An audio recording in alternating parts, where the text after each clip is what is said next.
Le premier thème en histoire concerne la période de 1914 à 1945, une période sombre marquée par deux guerres qui se déroulent à l'échelle mondiale, mais qui touchent particulièrement l'Europe. L'étude de ces 4 chapitres sera précisément centrée sur l'Europe en tant que théâtre d'une succession de crises à partir de 1914. La première de ces crises est ce qu'on a appelé la Grande Guerre, car les personnes l'ayant vécue n'avaient jamais vu un tel degré de violence. L'étude est centrée sur le ressenti des populations. On parlera donc, chapitre 1, des civils et militaires pendant la Première Guerre mondiale. Elle a eu lieu de 1914 à 1918, en Europe mais aussi dans le monde. L'idée est donc de comprendre comment les militaires et les civils ont-ils vécu cet épisode de crise majeure. Premièrement, comment une succession de tensions et de crises a pu déboucher sur une guerre européenne puis mondiale. En 1914, l'Europe est différente aujourd'hui. On retrouve certains pays, d'autres n'existent plus ou leurs frontières sont très différentes d'aujourd'hui.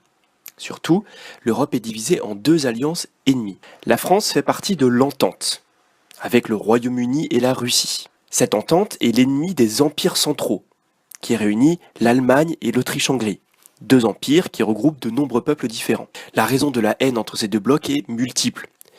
Il y a un désir de revanche de la France contre l'Allemagne, qui a perdu 40 ans plus tôt une guerre et un territoire contre elle, l'Alsace-Lorraine.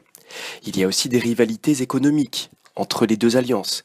Il y a des rivalités coloniales, des tensions nationalistes. La Russie, par exemple, soutient des peuples qui sont dominés par l'Autriche-Hongrie. Toutes ces tensions vont dégénérer en guerre à partir d'une petite crise, une crise locale, qui, par le jeu des alliances, va entraîner toute l'Europe dans la guerre. En effet, le 28 juin 1914, l'héritier de la couronne d'Autriche-Hongrie est assassiné à Sarajevo par un Serbe. Cet attentat va déclencher une réaction en chaîne, entraînant une guerre européenne. La guerre devient mondiale assez logiquement. D'abord par la participation des colonies de chaque pays. En effet, les différents pays d'Europe dominent de grands territoires, surtout en Afrique et en Asie. On s'y bat donc aussi, mais les populations de ces colonies ont été forcées de partir combattre en Europe. Ainsi, près de 2000 Guyanais sur 50 000 habitants ont été envoyés se battre en métropole. La guerre devient mondiale également par la dimension maritime du conflit. On se bat sur terre, mais aussi dans les océans. En 1917, enfin, les États-Unis rejoignent le conflit aux côtés de l'Entente contre l'Allemagne. D'autres pays vont aussi rejoindre les 2 alliances. Par exemple, l'Empire ottoman rejoint les empires centraux en 1914, l'Italie rejoint l'Entente en 1915, par exemple. Dans un deuxième temps, quelle a été la violence de la guerre pour les combattants? Le début de la guerre, en 1914, est marqué par de grandes offensives de l'Allemagne et son allié contre la France et la Russie. C'est ce qu'on a appelé la guerre de mouvement. Les empires centraux conquièrent des territoires, mais sont rapidement bloqués. Ainsi, après avoir envahi le nord de la France, l'armée allemande est stoppée. Des 2 côtés du front, on creuse des fortifications, des creusets de part et d'autre de la ligne de front. C'est pour ça que la deuxième partie de la guerre est appelée la guerre de position.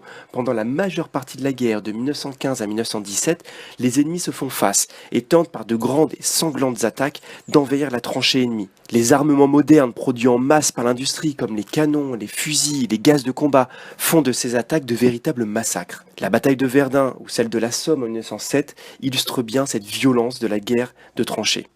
Vous verrez dans la leçon 3 sur la bataille de Verdun les conditions dans lesquelles vivent les soldats, qui sont appelés les poilus. Conditions qui seront vues à la fois pendant les batailles et également dans leur survie au quotidien. Avec la venue des États-Unis en 1917 et de nouveaux armements comme les chars d'assaut, la guerre de mouvement reprend en 1918. Elle conduit à la victoire de l'Entente le 11 novembre 1918. L'arrêt des combats, qu'on appelle l'armistice, est signé avec l'Allemagne. Dans un troisième temps, la Grande Guerre a également touché les civils. Donc quelle a été la violence de la guerre par les civils, qu'on appelle les non-combattants? D'abord en 1915, dans l'Empire ottoman qui combat aux côtés de l'Allemagne, les Arméniens sont une minorité vivant dans le pays, sont pris pour cible et subissent un génocide. Vous travaillerez la définition et le détail de cet épisode dans la leçon 4 de votre chapitre. De façon plus générale, dans l'ensemble des pays combattants, les civils subissent directement les dommages de la guerre. D'abord par les bombardements, l'occupation par l'ennemi dans les pays conquis, la nourriture qui est rationnée, c'est-à-dire limitée, parce qu'elle est principalement envoyée sur le front, mais également le travail forcé. Enfin, les civils participent directement à la guerre. En effet, la production d'armement, elle est assurée logiquement par l'arrière, c'est-à-dire par les civils.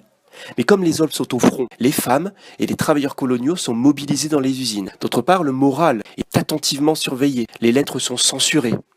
Et on déploie également une intense propagande. Enfin, les États s'endettent pour payer la guerre, qui est de plus en plus totale. Vous voyez la définition de ce terme dans la leçon 5.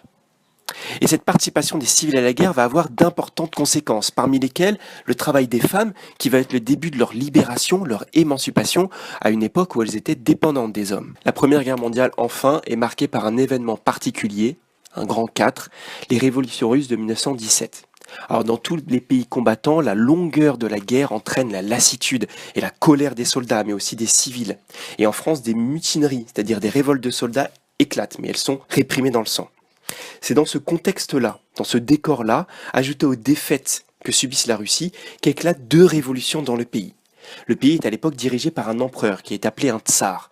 La première révolution chasse le tsar et la deuxième porte au pouvoir un parti politique qu'on appelle bolchevique. Ce parti est dirigé par Lénine et est communiste, c'est-à-dire qu'il veut donner le pouvoir au peuple et mettre en commun, ça a donné le mot communiste, toutes les richesses et les outils de production. Effectivement, dès leur arrivée au pouvoir, les bolcheviks de Lénine décident la paix immédiate avec l'Allemagne et le partage des terres, mais aussi la mise en place d'une dictature qui est censée préparer le communisme qui en réalité n'arrivera jamais. Je vous invite à travailler le schéma de votre leçon suisse pour bien comprendre cet événement qui va avoir de nombreuses conséquences par la suite. Plus tard, en 1921, la Russie va devenir l'URSS, l'Union des républiques socialistes soviétiques. Socialiste qui est synonyme de communisme, les soviétiques sont dérivés des soviets, qui sont des assemblées d'ouvriers, de paysans et de soldats censés diriger le pays. Cette guerre a donc marqué les esprits. Elle était à l'époque la guerre la plus meurtrière de toute l'histoire, près de 20 millions de morts dont la moitié de civils. 1,4 million de Français sont morts en grande partie sur les champs de bataille. Et la guerre aujourd'hui marque encore le paysage de nos villes. Chaque commune possède son propre monument aux morts, Cayenne, mais aussi jusqu'au village de Caux. Merci, au revoir.